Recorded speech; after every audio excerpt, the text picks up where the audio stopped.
I spoke earlier at the top of the program about that horrible macabre theatre we're seeing now. We've seen it play out so many times before after a mass shooting in the United States. Now, in particular, after that shooting in Uvalde, Texas last week, it's really triggered another attempt in the US to try and get some gun control. So we saw US President Joe Biden addressing the nation in prime time and effectively pleading with Congress to deliver gun control laws. Here's some of what he had to say. Over the last 2 decades, more school-age children have died from guns than on-duty police officers and active-duty military combined. Think about that. More kids than on-duty cops killed by guns. More kids than soldiers killed by guns. For God's sake, how much more carnage are we willing to accept? How many more innocent American lives must be taken before we say enough, enough? Let's go to the former advisor to Democrat White House's Barbara Heineback. Good to talk to you again, Barbara. Does Joe Biden have any hope of getting gun control laws passed? Not soon, unfortunately.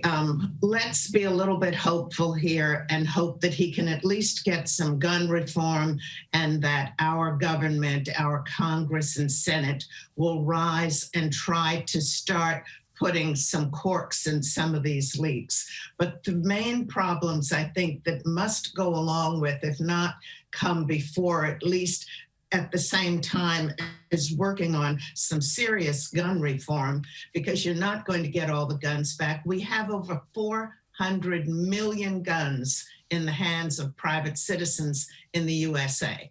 I don't even know if I know an individual who doesn't have at least one gun in their own home because they feel unprotected by anyone else.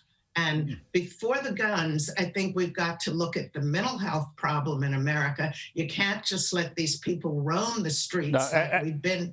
Absolutely. I know there are those deeper issues, but I just want to stick on gun control for today, if that's all right, because that's what the president's trying to do. Does the fact that we're going up to midterms in a few months, is that going to increase the chances of getting meaningful reform, or is that going to be a roadblock? Let's hope it will be a plus. And they have a short period of time to do something. If Americans ever wanted to do anything about speaking out, write your congressmen and senators, this is the time to do it.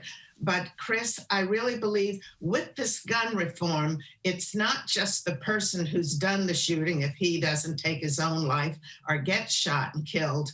It's also who sold him that gun. And when we start getting some, and treat them as hardened criminals from the place that they were able to purchase that gun and do, you've got to start doing the paper trail all the way back and blame everyone and let the crimes be really stiff.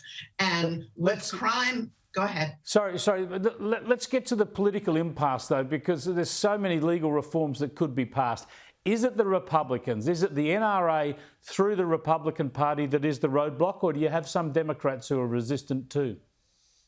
I think there are some Democrats who are resistant because they know the degree to which so many people, most Americans, have a gun now. So in order to get something passed, you've got to start with reform. They tried this thing a long time ago of taking back the guns, offering money if someone would surrender their gun. That's not going to work. It's not going to happen.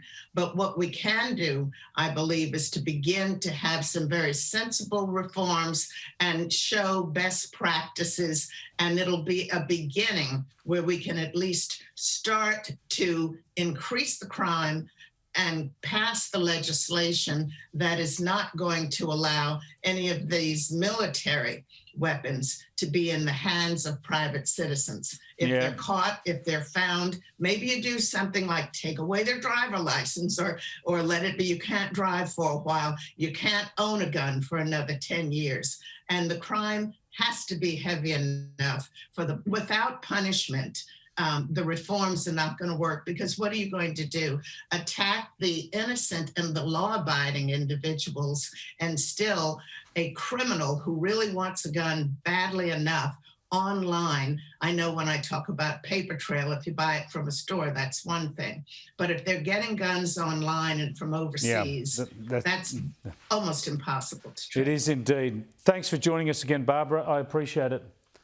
Thank you, Chris. Barbara Heineback there with at least some plausible optimism for some reform in the near term.